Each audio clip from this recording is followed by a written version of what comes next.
बिस्मिल्लाहिर्रहमानिर्रहीम। अस्सलाम वालेकुम। आज जो रेसिपी मैं आपसे शेयर कर रही हूँ वो बहुत ही मज़े के स्पेनिश राइस की रेसिपी है और ये बहुत ही जल्दी बन जाने वाली रेसिपी है और खाने में भी बहुत ही मज़े के चावल बन के तैयार होते हैं। और इसे बनाने के लिए यहाँ पर मैंने 1/4 कप कुकिंग ऑयल ले लिया है पैन में और इसमें यहाँ पर मैं शामिल कर रही हूँ 2 चम्मच मक्खन यहाँ पर मैं शामिल कर रही हूँ और 2 चम्मच भर के इसमें मैं अदरक लहसुन का पेस्ट शामिल कर रही हूँ और इसे अच्छी तरह से मिक्स करूँगी और अच्छी तरह से इसे यहाँ पर मैं फ्राई कर लूँगी और तकरीबन यहाँ मैंने इसे 1 से 2 मिनट के लिए फ्राई करना है। और इसके साथ ही यहाँ मैं 1 चम्मच नमक और 1 ही चम्मच इसमें कुटी लाल मिर्च शामिल कर रही हूँ और मिक्स कर लूँगी अच्छी तरह से। और नमक मिर्चें आप अपने टेस्ट के अकॉर्डिंग कम या ज़्यादा वो अपने हिसाब से डाल सकते हैं। और सब चीज़ों को तकरीबन 3 मिनट की अच्छी तरह से भून लूँगी और 3 मिनट इतना भूनूंगी कि लहसुन अदरक अच्छा सा वो जो है हमारा कलर जो है वो चेंज कर जाए।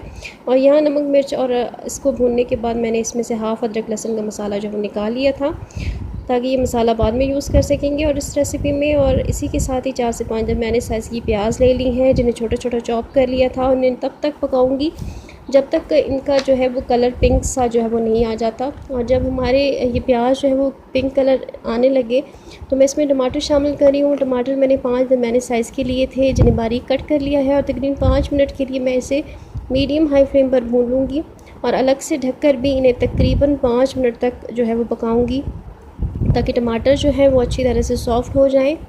और 5 मिनट बाद यहाँ पर मैं ढक्कन उतार रही हूँ और आप देख सकते हैं कि टमाटर अच्छी तरह से सॉफ़्ट हो गए हैं। और अब मैं मज़ीद इन्हें चम्मच से भी अच्छी तरह से मैश करूँगी। और अब इसके साथ ही यहाँ पर मैं इसमें चिकन जो है वो शामिल कर रही हूँ और चिकन यहाँ पर मैंने ली है तकरीबन 1 किलो है पूरी हमारी चिकन जो है वो। इसको शामिल करने के बाद इसे तेज़ आंच पर फ्राई करूँगी जब तक जो है ये अपना कलर ना चेंज कर ले।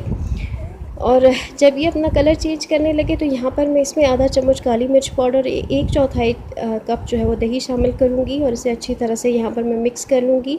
और 2 से 3 मिनट हार्डली मैंने यहाँ पर इसको भूनना है। और साथ ही यहाँ पर मैं इसमें 12 जो है तकरीबन वो गोल लाल मिर्चें जो है वो इसमें शामिल कर रही हूँ। और अब इसमें तकरीबन आधा कप जो है वो मैं इसमें पानी शामिल करूँगी और इसे लो मीडियम फ्लेम पर जो है वो ढक कर जो है अच्छी तरह से इसको पकाऊंगी ताकि हमारा जो गोश्त है उसकी कसर जो है वो बाकी निकल जाए और अच्छी तरह से गल जाए। और यहाँ तकरीबन 25 मिनट बाद गोश्त को अच्छी तरह से पका लिया है और गोश्त यहाँ अच्छी तरह से गल चुका है। अगर कुछ फ़र्क रह भी जाता है तो आप उसे दोबारा ढककर गोश्त के गल जाने तक पका लीजिए। और ध्यान है कि पानी बिल्कुल भी सुखाना नहीं है, हल्का हल्का सा इसमें पानी होना चाहिए। और चिकन अब हमारी रेडी हो चुकी है। सो अब मैंने यहाँ पर चावल ले ली हैं और तकरीबन 4 कप के जितने चावल लिए हैं और ये मैंने बॉईल कर लिए थे, नमक डालकर बॉईल किए थे। और जब एक कनी चावल कच्चा रह गया तो मैंने उतार लिए थे। और अब मैं इसमें हमारा जो रेडी किया हुआ गोश्त था वो शामिल कर रही हूँ और अच्छी तरह से गोश्त शामिल करने के बाद इसको मिक्स कर लूँगी। और इसके साथ ही अब यहाँ मैंने टमाटर ले लिए हैं दरमियाने साइज़ के और इन्हें स्लाइसेस में मैंने कट कर लिया था गोल गोल। और अब मैं इन्हें चावलों के ऊपर जो है इनकी तह लगा रही हूँ। और इसके साथ ही जो लहसुन का अदरक लहसुन का जो पेस्ट था या मिक्सचर था जो बचा के रखा था वो पहले वो मैं अब टमाटरों के ऊपर ही डाल दूँगी ताकि इनका अच्छा सा फ्लेवर टमाटरों से गुज़रता हुआ नीचे चावलों में जाए, तो इससे इसका फ्लेवर जो है वो बहुत ही अच्छा आता है। सो इसके बाद यहाँ पर मैं इसमें मक्खन डाल रही हूँ जो कि टोटली ऑप्शनल है, अगर आपके पास नहीं है या आप नहीं डालना चाहते तो मत डालें। और अब मैं इसको ढककर तकरीबन 20 मिनट के लिए दम पर रखूँगी और 20 मिनट हो चुके हैं। सो अच्छा सा दम आ चुका है।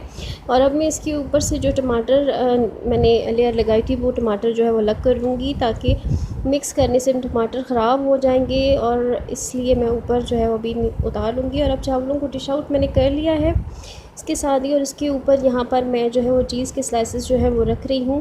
आप चीज़ ग्रेट करके भी इसके ऊपर डाल सकते हैं और अगर मोज़रेला हो या चेडर हो कोई भी चीज़ आपके पास अवेलेबल हो आप इसके ऊपर डाल सकते हैं। और इसके साथ ही यहाँ मैं इसके ऊपर टमाटर जो है वो दोबारा से अच्छी तरह से गार्निश के लिए रख रही हूँ। और यकीन जाने कि ये बहुत ही मज़े का रेडी होता है। आप इसे ज़रूर बनाइएगा, ज़रूर फ़ीडबैक दीजिएगा। और रेसिपी वीडियो अच्छी लगी हो तो इसे लाइक करें और चैनल को ज़रूर